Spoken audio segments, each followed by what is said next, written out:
हाँ जी ट्वेल्थ, क्या हाल है सबके? बढ़िया। चलिए जी, हम क्या पढ़ रहे हैं? हम पढ़ रहे हैं जी कंपनी। ठीक है, कंपनी मैंने बता दिया था क्या होती है, टाइप्स क्या होते हैं, कंपनी को शुरू करने के स्टेजेस क्या होते हैं, पार्टनरशिप और कंपनी के बीच में क्या फर्क है वो भी बता दिया, सारे सेक्शंस भी बता दिए। अब आगे चलेंगे।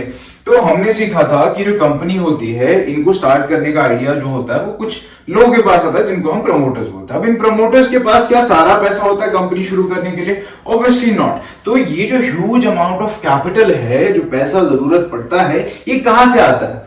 हम आम जनता से। ठीक है, आप लोगों से और हमसे। ठीक है, तो कंपनीज क्या करती है? शेयर इशू करती है ना। What is a share? Share क्या होता है? कंपनीज क्या करती है? अपने कैपिटल को छोटे छोटे हिस्सों में बांट देती हैं, जिसका नाम शेयर होता है। वही शेयर इशू किया जाता है, लोग शेयर खरीदते हैं, कंपनी के पास पैसा आता है और इस शेयर के बदले में लोगों को क्या मिलता है? कंपनी की ownership. Mostly equity share issue करते हैं कंपनीज। ठीक है, अब ये नहीं पूछना कि पब्लिक को कौन सी कंपनीज शेयर ऑफर करती हैं, है ना? पता है, बता दिया है, तो मत पूछना। चलो जी आगे। अब ये शेयर जो है, इन्हीं शेयर्स के क्या टाइप्स होते हैं? प्रेफरेंस शेयर होता है as per section 43 subsection B of companies act 2013। Then equity shares section 43 subsection 1 of companies act 2013। Preference shares क्या होते हैं? प्रेफरेंस शेयर्स वो होते हैं जिन्हें प्रेफरेंस मिलती है। प्रेफरेंस मिलती है किस चीज की?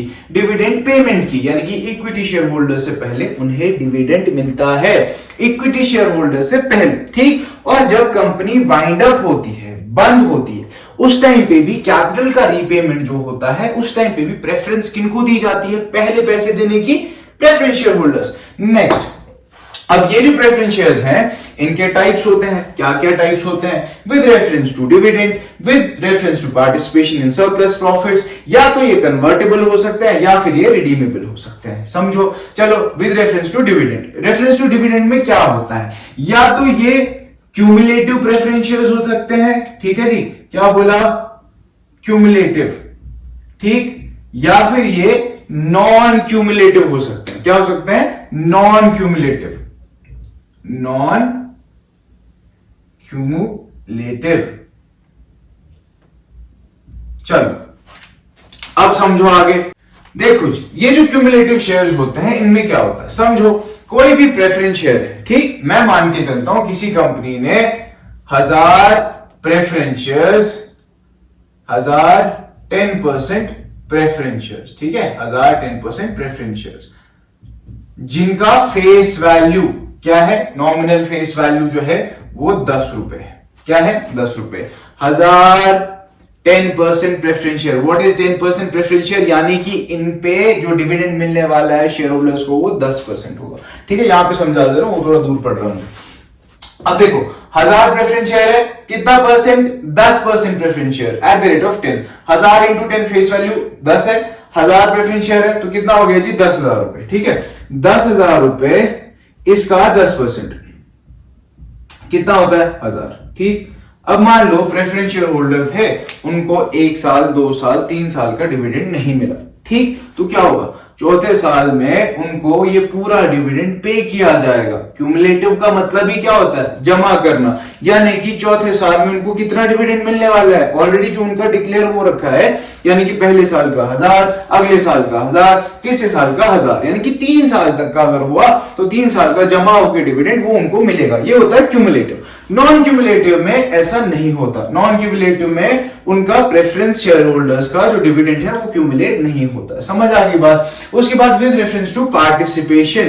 Participation in what? Surplus profits. ठीक है, तो यहां इनका नाम जो होता है, बड़े सिंपल सिंपल से नाम है, या तो पार्टिसिपेटिव प्रेफरेंस शेयर्स होंगे या फिर नॉन पार्टिसिपेटिव प्रेफरेंस शेयर्स। ठीक है, पार्टिसिपेटिव प्रेफरेंस शेयर्स मतलब, देखिए जी, कंपनी ने प्रॉफिट कमाया 1 लाख रुपए। ठीक, इन्होंने 20,000 रुपए दे दिए प्रेफरेंस शेयर होल्डर्स को, 30,000 रुपए दे दिए इक्विटी शेयर होल्डर्स को। बचा कितना? हक है वो इक्विटी शेयर होल्डर्स का होता है ना, right on residual income equity share holders का होता है। लेकिन अगर प्रेफरेंस शेयर्स पार्टिसिपेटिव हैं तो इस सरप्लस प्रॉफिट में जो पैसा बचा हुआ है उसमें से कुछ हिस्सा इन प्रेफरेंस शेयर होल्डर्स को मिलेगा। जो नॉन पार्टिसिपेटिव हैं उनको मिलेगा घंटा।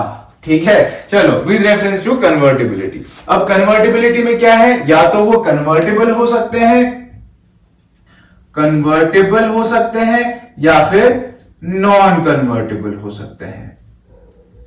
ठीक है, किसमें कन्वर्ट होना है सर, जो चल रहा है ना आजकल उस सब में नहीं, ठीक है ना। कन्वर्ट किस में होना है, या तो प्रेफरेंस शेयर कन्वर्ट हो सकते हैं इक्विटी शेयर्स में, या फिर वो कन्वर्ट नहीं हो सकते। समझ में आ गई बात, बस ये राइट है इनके, इधर preference shares can be converted into equity shares और they can not be converted into equity shares. With reference to redemption, इधर प्रेफरेंस शेयर्स आर रिडीमेबल और इररिडीमेबल। ठीक है, मैंने क्या बोला, या तो वो रिडीमेबल हो सकते हैं, रिडीमेबल, या फिर इररिडीमेबल। रिडीमेबल का मतलब क्या है कि उन्हें एक स्पेसिफिक पीरियड ऑफ टाइम पे पैसा उनका मिल जाएगा वापस, ठीक है, कंपनी की तरफ से, यानी कि रिडीम हो जाएंगे, रिडेम्पशन जिसको हम बोलते हैं। इररिडीमेबल क्या है कि कंपनी जब तक चल रही है, जब वाइंड अप होगी तब उनको पैसा वापस मिलेगा। ठीक है, लेकिन याद रखना companies act 2013 does not allow us to issue irredeemable preference shares. समझ में आ गई बात, चलिए जी, गुड हो गया। नेक्स्ट डिफरेंस क्या है प्रेफरेंस शेयर होल्डर्स और इक्विटी शेयर होल्डर्स में। अच्छा, इक्विटी शेयर होल्डर्स का डेफिनेशन जो बता दिया ऑलरेडी, सेक्शन 43 सब सेक्शन 1 के अकॉर्डिंग है। Equity share holders are not preference share holders, they have the voting right, they are the real owners of the company, वगैरह वगैरह। ठीक, चलिए जी, राइट टू डिविडेंड पहले ही बता दिया, सबसे पहले डिविडेंड किनको मिलता है, प्रेफरेंस शेयर होल्डर्स को, उसके बाद में इक्विटी शेयर होल्डर्स को मिलता है। अच्छा, इक्विटी शेयर होल्डर्स जो होते हैं ना, उनके पास रिस्क भी बहुत ज्यादा है और रिवॉर्ड भी उन्हीं को ज्यादा मिलता है ना, क्योंकि अगर फॉर एग्जांपल मैं मान के चलता हूं 1 करोड़ प्रॉफिट कमाया और प्रेफरेंस शेयर होल्डर वाला बेचारा मेरी तरह लल्लू था, उसने क्या किया, 5% प्रेफरेंस शेयर होल्डर है वो, ठीक है, तो उसको 5% मिलेगा ना।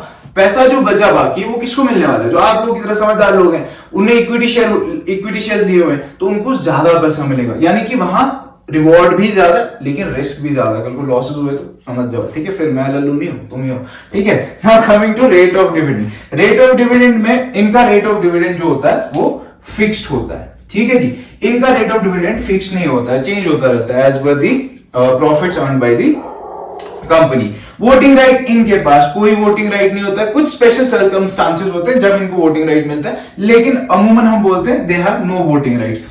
Obviously, these people have voting rights, है ना, equity shareholders have voting rights, they are the real owners of the company. Repayment of capital, थोड़ी देर पहले मैंने बताया, repayment of capital कैसे होगा, अगर वो redeemable है तो उनको मिल जाएगा, ठीक है, irredeemable है जो कि अलाउ नहीं करता है कंपनीज एक्ट, उस तरीके से होता है। और जब कंपनी वाइंड अप होती है तो पहले जो पैसा वापस किया जाएगा वो प्रेफरेंस शेयर होल्डर्स को किया जाएगा at the time of winding up, है ना। जो पैसा वापस किया जाएगा, कंपनी बंद हो रही है तो कैपिटल का पैसा सबसे पहले वापस किया जाएगा प्रेफरेंस शेयर होल्डर्स को, उसके बाद मिलेगा इक्विटी शेयर होल्डर्स को, करेक्ट, ठीक है। यानी कि preference share holders will get a preference of receiving capital back at the time of winding up over equity shareholders। क्या अंग्रेजी है। Then right to participate in management, बिल्कुल ये नहीं करेंगे जरा सा भी, ठीक है, तो ये करेंगे, ठीक है जी। इक्विटी शेयर होल्डर्स elect करते हैं board of directors who participate in management decisions, these people do not usually, ठीक है। ये हो गया हमारा, इसका डिफरेंस हो गया, मीनिंग हो गया, ये बता दिया। अब आगे चलेंगे, ठीक, इसका स्क्रीनशॉट लेना ले लो जल्दी से। चलो मेरे शेरो, कैरी ऑन, कम ही टाइम है अब, ठीक है। चलिए जी, अब क्लासिफिकेशन ऑफ शेयर कैपिटल। अब जब ये पैसा कंपनीज रेज करेंगी in the forms of shares, तो उस कैपिटल की क्या क्या क्लासिफिकेशन होगी। कैपिटल ऑथराइज्ड कैपिटल कहलाया जाता है, इशूड कैपिटल कहलाया जाता है, सब्सक्राइब कैपिटल कहलाया जाता है। ये टर्म्स आपने सुनी होंगी, नहीं सुनी तो अब सुन रहे हो। तो इन टर्म्स का और भी एक नाम है, जैसे ऑथराइज्ड कैपिटल का नॉमिनल कैपिटल भी नाम है या फिर रजिस्टर्ड कैपिटल भी नाम है। सेक्शन मैंने साथ में लिख दिए हैं, section 2 subsection 8 for authorised capital, section 2 subsection 50 for issued capital, section 2 subsection 86 for subscribe capital, ठीक है। अब ये मैं समझाता हूं होता क्या। ऑथराइज्ड कैपिटल जो है ये वो टोटल कैपिटल है जो मेमोरेंडम ऑफ एसोसिएशन में जिसके साथ में कंपनी रजिस्टर होती है, maximum amount of capital that a company can raise over a period of time, ठीक। देन इशूड कैपिटल क्या है, जितना पैसा कंपनी इशू करती है, जनरल पब्लिक को ऑफर करती है, ठीक है। मैं समझा के चलता हूं, मान लो एक कंपनी है, उसका ऑथराइज्ड कैपिटल जो है वो है 1 lakh shares at the rate of 10, छोटा अमाउंट लेके चल रहा हूं ताकि समझ में आए। ठीक, तो इनका टोटल ऑथराइज कैपिटल क्या है जी? 1,00,000 शेयर्स हैं 10 रुपए के, तो कितना हो गया? 10 लाख। बहुत सही। ठीक, इनका ऑथराइज कैपिटल है 10 लाख। अब ये क्या कर रही है? ये कंपनी इशू कर रही है जनरल पब्लिक को कितना शेयर इशू कर रही है? शेयर इशू कर रही है जी 10,000 शेयर्स। क्या इशू कर रही है? 10,000 शेयर्स। ठीक है, एट द रेट ऑफ 10, क्योंकि फेस वैल्यू 10 ही है ना, फेस वैल्यू कह लो, बार कह लो, ठीक है, तो या नॉमिनल वैल्यू कह लो, वो 10 रुपए है। तो ये इशू कितना कर रही है? 1,00,000 रुपए। समझ में आई बात कि ऑथराइज कैपिटल 10 लाख है, लेकिन हम इशू कितना कर रहे हैं? 1,00,000। हमें चाहिए अभी 1,00,000 सिर्फ। ठीक, उसके बाद सब्सक्राइब कैपिटल। अब लोग शेयर्स कंपनी के लेंगे तो पैसा आएगा कंपनी के पास। अब ये सब्सक्रिप्शन जो होता है ना, दो तरीके से हो सकता है, समझो। या तो ये ओवर सब्सक्रिप्शन हो सकता है, ठीक, या फिर ये अंडर सब्सक्रिप्शन हो सकता है, या तो बराबर भी हो सकता है कि जितना इशू किया उतना पैसा मिल गया। ठीक है, अब इसी को मैं समझाऊंगा थोड़ा अकाउंटिंग टर्म्स में कि जब पैसा जितना इशू किया गया उतना ही मिला तो उसे हम कहते हैं subscribed and fully paid up. ठीक, दूसरी जो टर्म है वो क्या है? Subscribed and not fully paid up. समझो अब बात को, मैंने कहा पहले सब्सक्राइब एंड फुली पेड। ठीक, चलो अब इसके कान पकड़ो, इसको समझो। Subscribe and fully paid up. Issue कितना किया था? 10,000 शेयर। कितने रुपए के? 10 रुपए के। ठीक, तो कितना सब्सक्राइब हुआ? सब लोगों ने पैसा दिया, मान के चलते हैं। ठीक, तो पूरा पैसा अपने पास आ गया। ठीक है जी, हमारा इशूड कैपिटल 1,00,000 था, सब्सक्राइब भी 1,00,000 हुआ, पूरा पैसा यानी कि 10 के 10 रुपए भी मिल गए, तो सब्सक्राइब हो गया और पूरा पैसा मिला जो कि फेस वैल्यू है पूरा।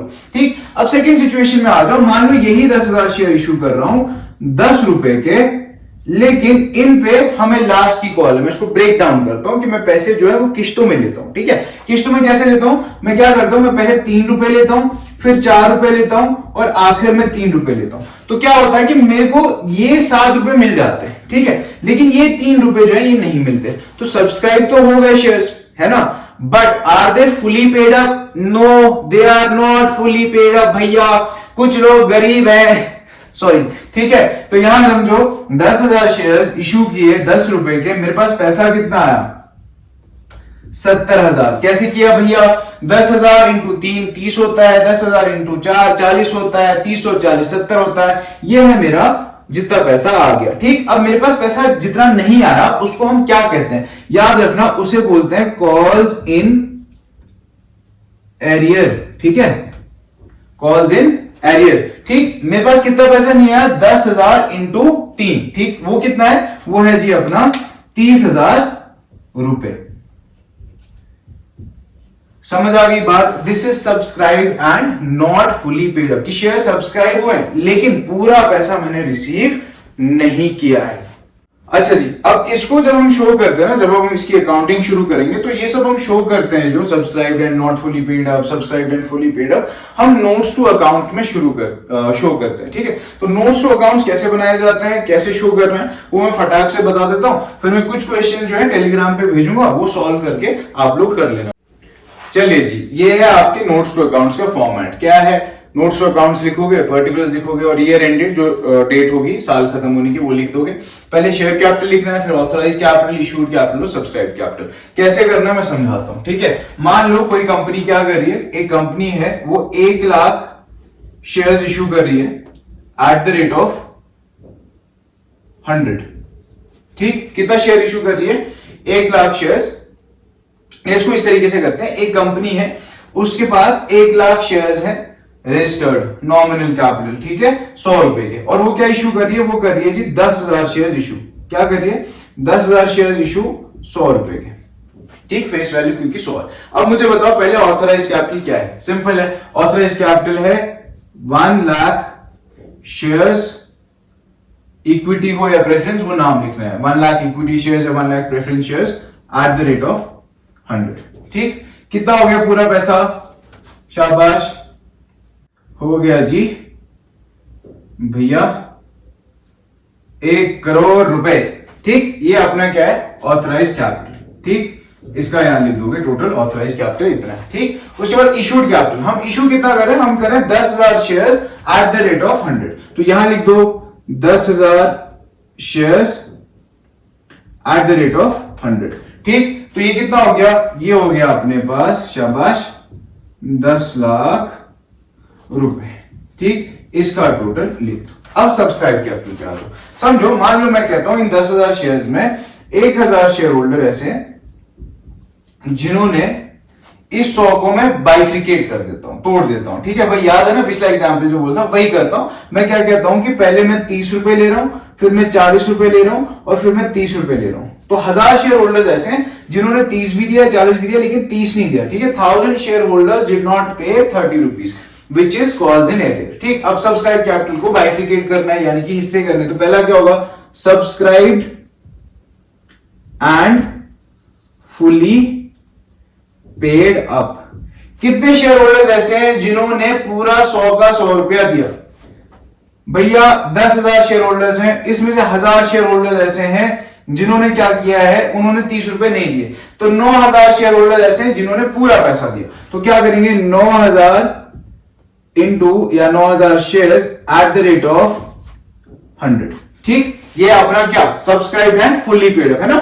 10,000 शेयर होल्डर्स थे, उसमें से 1000 शेयर होल्डर ऐसे हैं जिन्होंने 30 नहीं दिया। तो बाकी जो है उन्होंने सारा दिया हुआ है, यानी कि 9,000 बचे उन्होंने सारा दिया हुआ है। तो इन्हें क्या करेंगे हम, 9,000 into 100 which is 9 lakh rupees. ठीक है, अब दूसरा कैटेगरी पे आ जाओ। यहां पे अब क्या करना है, subscribed and not fully paid up.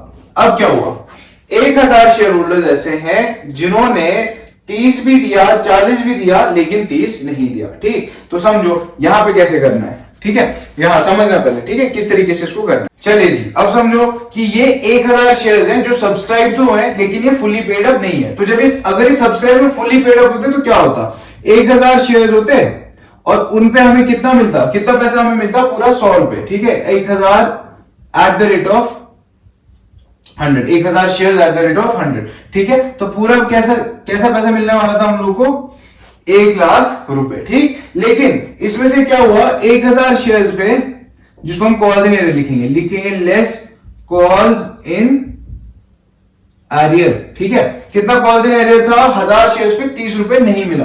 ठीक है, 1000 इंटू 30, 30,000 हमें नहीं मिला, तो 30,000 यहां आ जाएगा। ठीक, ये लेस हो जाएगा। ठीक है, ब्रैकेट का मतलब मैंने क्या कहा कि माइनस हो जाएगा। ठीक है, तो 1 लाख में से 30,000 चला गया, कितना रुपए रह गया, 70,000 रुपए। ये 70,000 कहां आएगा, ये फाइनल अमाउंट के कॉलम में। ठीक, और हमारा टोटल कितना आ जाएगा, 9,70,000 रुपए। इस तरीके से इसको शो करना है। ठीक, पहले ऑथराइज कैपिटल दिखाओगे कितना है, फिर इशूड कैपिटल कितना है। इशू हमने किए थे 10,000 share at the rate of 100, जो कि होता हमारा 10 लाख रुपए। उसके बाद में हमने subscribe and fully paid up capital कितना है, 9,000 शेयर्स पे पूरे 100 रुपए मिले, वो लिखा है। उसके बाद 1000 शेयर्स ऐसे हैं जिन पे 100 मिलना था, right, subscribe and fully paid up तब वो कह रहा था कि मतलब 1000 शेयर्स ऐसे थे जिन पे 100 मिलना था, लेकिन उन 1000 पे 30 नहीं मिला, जो कि कॉल्स इन एरियर है, वो लेस कर दिया। ठीक, 30,000, तो कितना पैसा बचा, 70,000, वो हमने यहां शो किया। टोटल अमाउंट फिर फाइनल कॉलम में कितना है, 9,70,000, ये हमें मिला। यही पैसा हमारा कहां जाएगा, शेयर कैपिटल में। समझ में आ गई बात। कुछ क्वेश्चंस में इस पे टेलीग्राम चैनल पे भेज दूंगा, वो प्रैक्टिस कर लेना। ठीक है जी, तब तक क्या करते रहोगे, पढ़ते रहोगे और टॉपिक्स को इजी बनाते रहोगे।